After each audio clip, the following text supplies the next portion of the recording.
नमस्कार मित्रों, आप सभी का स्वागत है आपके अपने चैनल दुर्गा ज्योतिष केंद्र लुधियाना में।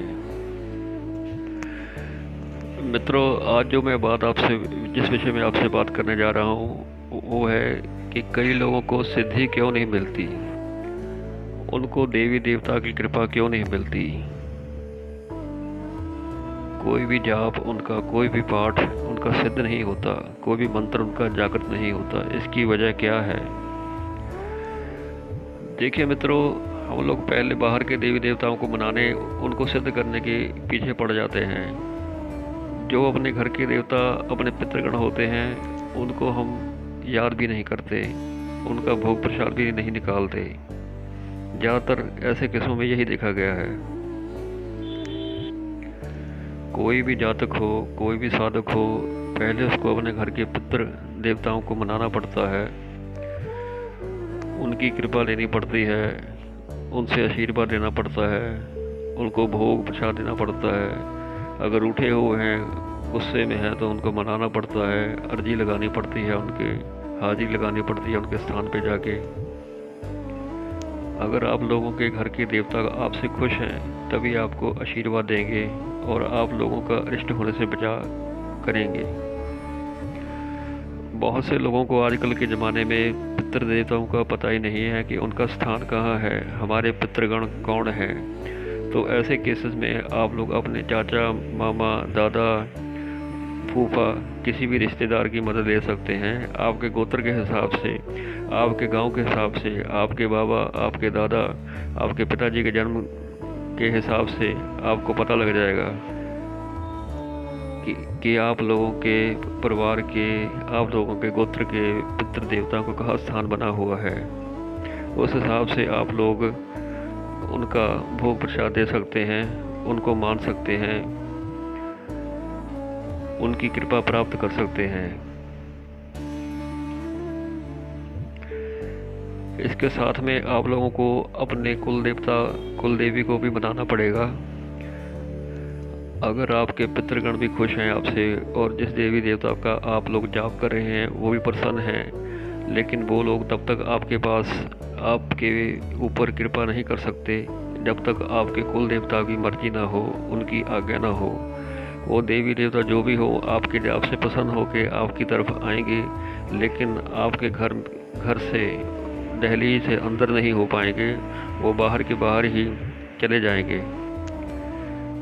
ना ही आप लोग उनकी कृपा प्राप्त कर सकेंगे और ना ही उनके दर्शन आपको प्राप्त होंगे। ये भी बहुत बड़ी वजह बन जाती है किसी किसी केस में कि घर के कुल देवी देवता नाराज़ हों, उनका आदर सम्मान ना किया जाए और उनको भोग प्रसाद ना दिया जाए। तो ऐसे घरों में ये चीज़ अक्सर देखी जाती है। फिर इसके साथ साथ में साधना क्षेत्र में गुरु धारण करना अति आवश्यक है। गुरु के बिना गति नहीं है।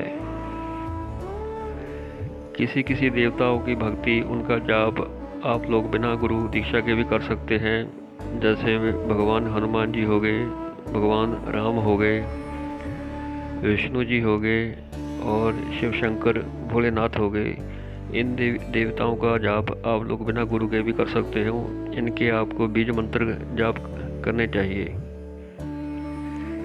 इसके साथ साथ आप लोगों को इनके जाप का अनुष्ठान भी करना पड़ेगा बीच बीच में, जब जब कोई शुभ मुहूर्त आएगा, हर माह में या हर तीसरे महीने या छठे महीने में आप लोग अपने हिसाब से सेट कर सकते हैं। इनके साथ साथ आप लोगों को अपने इष्ट का भी मंत्र जाप करना पड़ेगा, जो भी आपके आराध्य हैं। मित्रों, इष्ट देवता भी एक ही होता है। ऐसा नहीं है भी आपने अपने घर के मंदिर में भगवान विष्णु की भी तस्वीर लगाई हुई है, भोलेनाथ शिव शंभू की भी तस्वीर लगाई हुई है और भगवान हनुमान की भी तस्वीर लगाई हुई है। आप बोलेंगे कि ये मैं इनमें से 2 को इष्ट मानता हूँ या 3 को इष्ट मानता हूँ, ऐसे नहीं बात चलेगी। इसके लिए आप लोगों को सच्चे मन से आंखें बंद करके जो भी आपके हृदय को प्रिय है, जिसमें आपके मन को खिंचाव है, झुकाव है, वही आपके इष्ट देवता हैं। उनको ही आपको मानना पड़ेगा, उनका ही जाप आप कर सकते हैं। इसके साथ आपको साधना क्षेत्र में सफलता मिलेगी और आपके सभी जाप, सभी कार्य सिद्ध होंगे।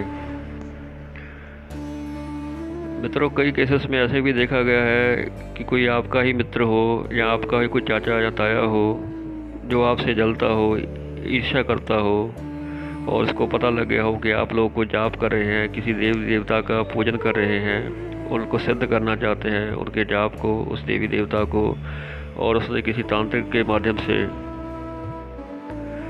आपके आसन को, आपकी दृष्टि को बांध दिया हो। ऐसा भी हो सकता है। इन सब बातों का पता करने के लिए आप लोगों को अपने पास, अपने एरिया के किसी भक्त के पास, किसी पंडित जी के पास जाना पड़ेगा और उनसे अच्छी तरह ये सब चेक करवा के इसकी जानकारी लेनी पड़ेगी। अगर ऐसा कोई भी बंधन वगैरह किसी दुश्मन ने, किसी शत्रु ने लगा दिया हो या आपकी बांध दिया हो, जो भी क्रिया किसी ने की हो, कोई बंधन वगैरह किया हो, उसको वह भक्त ही काट सकता है, उसका उतारा कर सकता है। ठीक है मित्रों, ये थी थोड़ी सी जानकारी। जो लोग साधना क्षेत्र में सफलता चाहते हैं उन लोगों के मार्ग में क्या क्या रुकावटें आ सकती हैं, या उनको अपने इष्ट, अपने पितृ, अपने कुल देवी देवता की कृपा क्यों नहीं प्राप्त हो रही, ये थोड़ी सी बातें होती हैं, इनका ध्यान रखना पड़ता है। बाकी देवी देवता जो भगवान है वो भाव के भूखे होते हैं, उनको कोई किसी भी वस्तु का कोई लालच नहीं होता। भोग प्रसाद का किसी किसी के मन में होता है कि तामसिक भोग देंगे तो काम जल्दी हो जाएगा, या तामसिक भोग वाले बाबा के पास चलते हैं तो काम जल्दी हो जाएगा। ऐसा कुछ भी नहीं होता मित्रों। हर बंदे का अपना अपना जाप है, अपनी अपनी गद्दी है, अपनी अपनी भक्ति है, अपनी अपनी भक्ति की गहराई है। अपने हृदय में शुद्धता और मन में पवित्रता लानी पड़ती है। अगर आपके सामने कोई दुश्मन भी आपका आके खड़ा हो गया तो ऐसा नहीं भी आप उसका सर फोड़ दें या उसको मारने के लिए कोई चौकी मूठ वगैरह छोड़ दें, ऐसा नहीं करना चाहिए। आपके मन में उसके लिए भी आदर चाहिए, रिस्पेक्ट चाहिए। जो भी कोई भी बंदा हो, चाहे आपका कोई दुश्मन हो, कोई तांत्रिक हो, जैसा भी कोई बीज बोएगा वैसी ही फसल उसको काट के खानी पड़ेगी। अगर आप पे कोई चीज़ छोड़ता है, अगर आपके पितृपक्ष वगैरह मजबूत हैं, ये देवी देवता उस चीज़ को रोक लेंगे, बांध देंगे, और आप लोगों का बाल भी बाका नहीं हो पाएगा। ठीक है मित्रों, मिलता हूँ आपको अगले वीडियो में। ये जानकारी देनी थी आपको जो आज दी है मैंने। कृपा करके ये बातों का थोड़ा ध्यान रखें, थोड़ा अमल करें।